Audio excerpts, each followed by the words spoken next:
Yep, I've just got a Brawa 06, br06 class.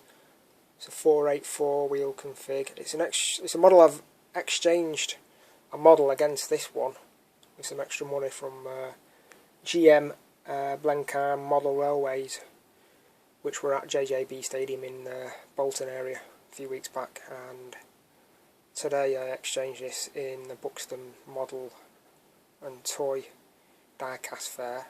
He brought this in specially for me to have a look, as well as some other models, and I snapped this one up. I thought I've been after this model anyway. It's got a long wheel configuration, but it is adaptable on my Flashman track by removing some of the parts on the fairings and some other little bits and bobs. It will be suitable to run, and it's DCC ready. Not got the sound decoder, but will be fitting a ESU lock sound 4 in this. It's a fantastic model. It weighs an absolute ton. I'm going to weigh it, see how heavy it is, because it really is heavy. The box, this is my first Brawa model. I don't know much about him, and it's got a bloke on the front here, this guy. I don't know who he is. If he's the founder of the company or one of the owners, something to do.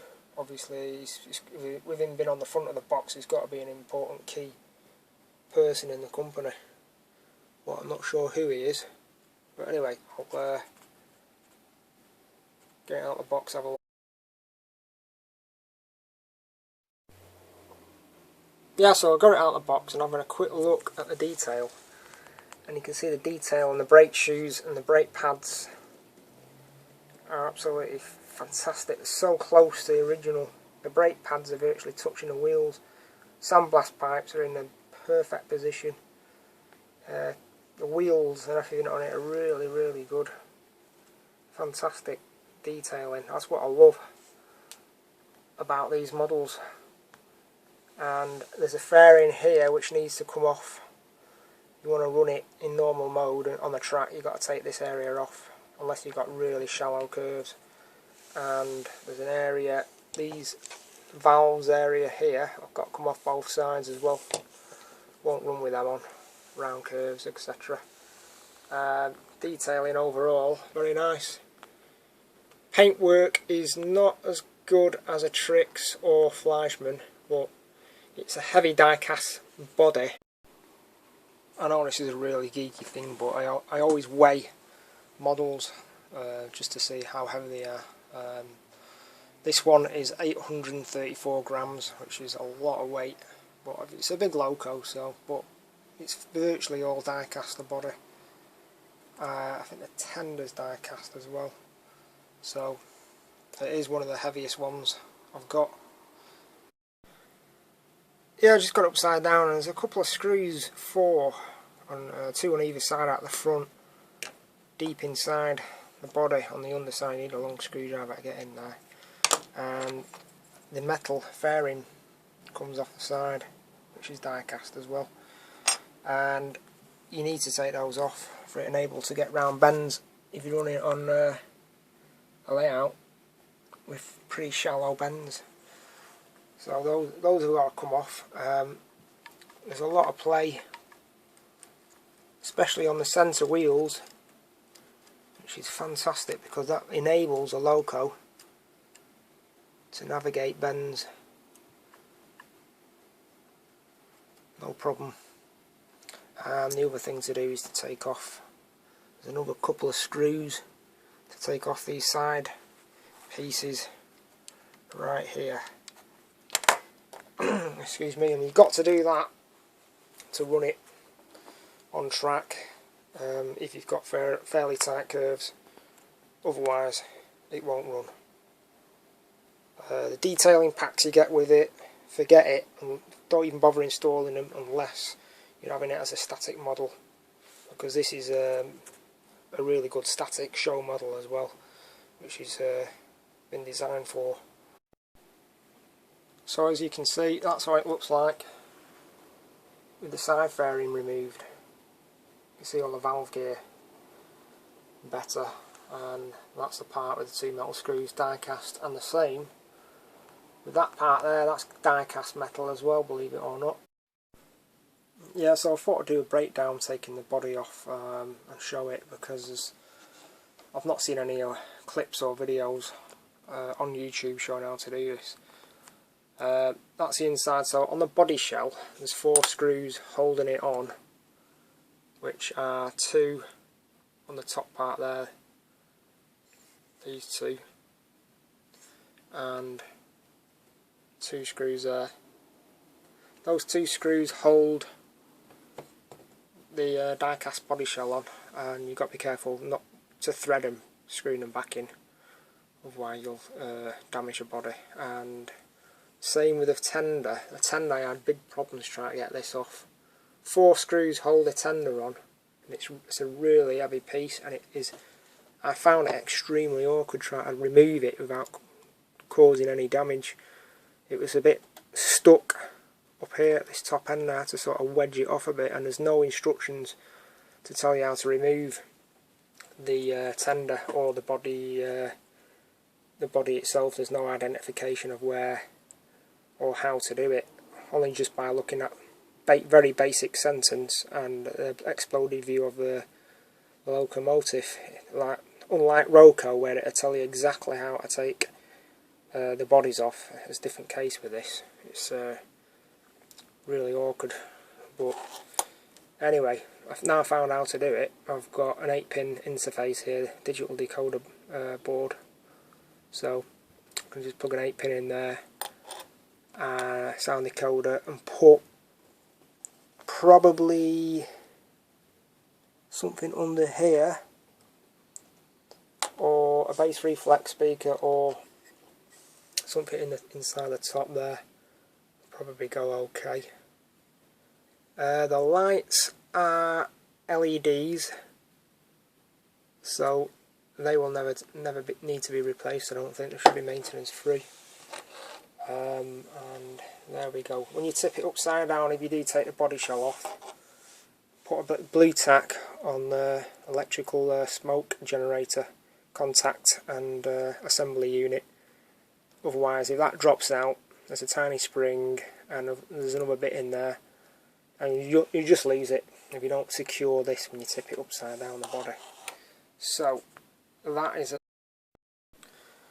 also another note is, when you take the tender body off, if you're doing a digital conversion, these wheels here fit very loosely. They're ever so delicately put in, these 3 rolling ones here, which are electrical contact pickups.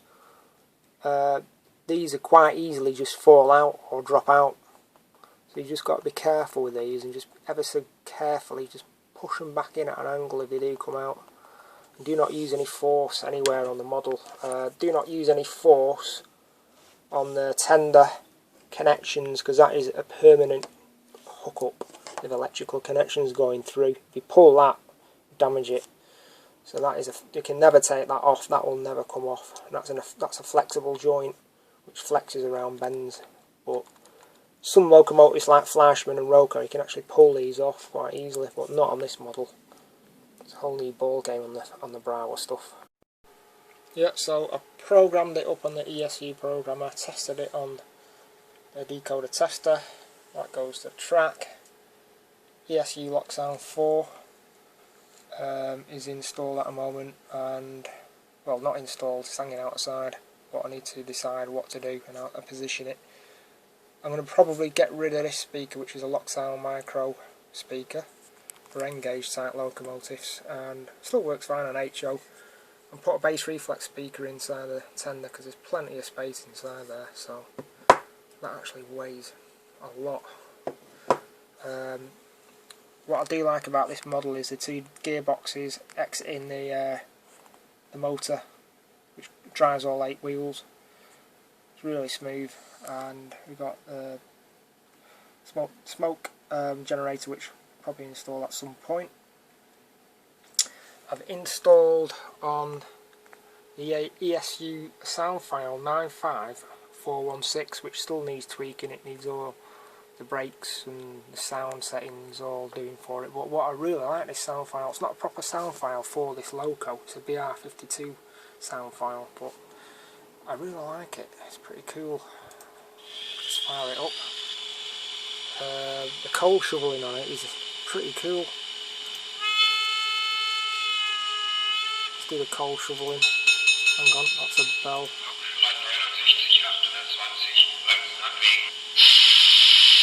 Announcement.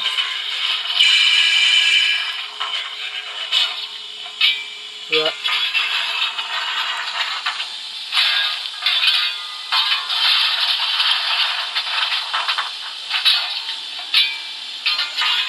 I think that's the most realistic coal sampling I've ever heard on any of the ESU sound files. Of course it's way too loud, it needs toning down on the settings, but I really do like that. There's quite a few nice features on this sound file.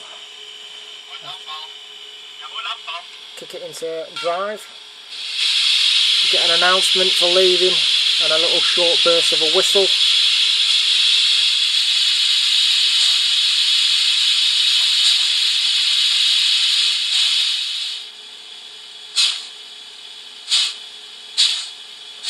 Now that would sound really nice with a bass reflex, but obviously the speaker is not in the tender. It would sound better if when the tender casing is back on the actual loco.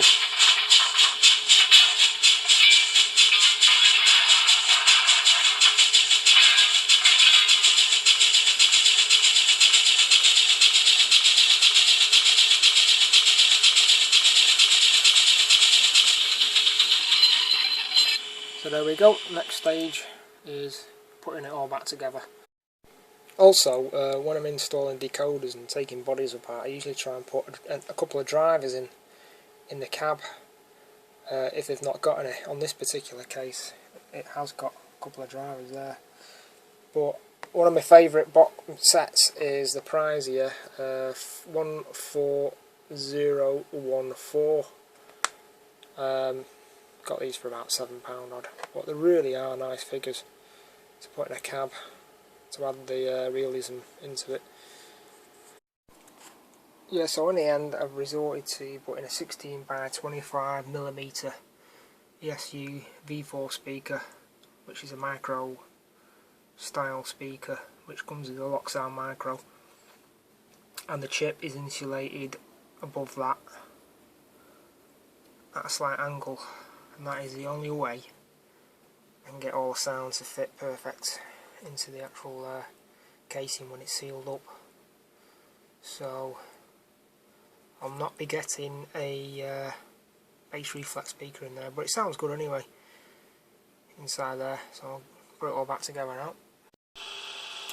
Yeah, so I got it on a programmer, just doing some tests. It's all back together. It goes back together in a certain precise way. You've got to be careful not to thread any screws on the die cast metal casing on the bodies. You've got to be really careful screwing it back together again. Taking off the fairings, which you need to do to run it, and the valve gear. So there's a lock sound micro speaker in there, and it's performing quite well inside the tender.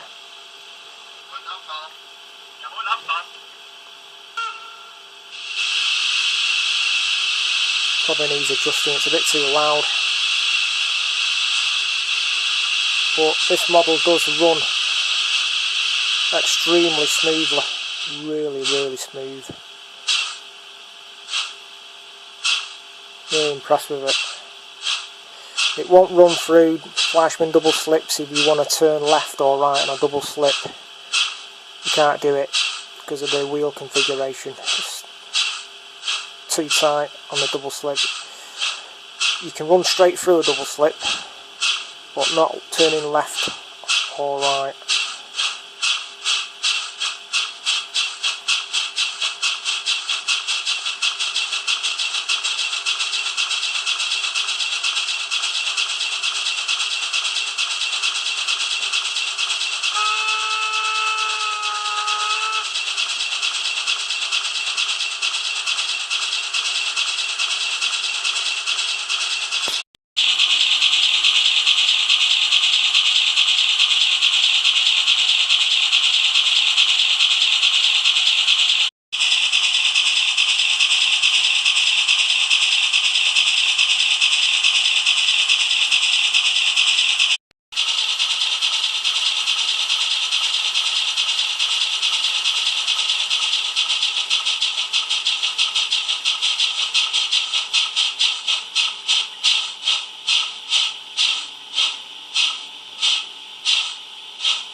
Thanks for watching this in-depth review.